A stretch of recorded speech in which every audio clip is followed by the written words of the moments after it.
Hey guys, so NIO actually beat earnings. They're currently holding steady at the price that they opened. Do I think that they are going to actually skyrocket from here and go lower?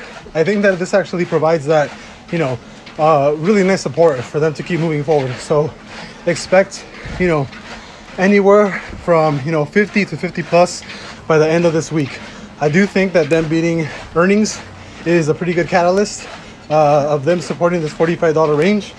Basically supporting this whole range in price. So I do think that as of right now, just because they beat earnings, and if they stay consistent in beating earnings, I do think they're going to stay around this range, maybe hit 50 by the end of the week. But it wouldn't surprise me if they fall back to like the low 40s or something, because people are taking profit or something, right? But yeah, they beat earnings by I think 3 cents. Well, sorry, 5 cents. They beat earnings by 5 cents per share. So they're staying pretty consistent as far as growth.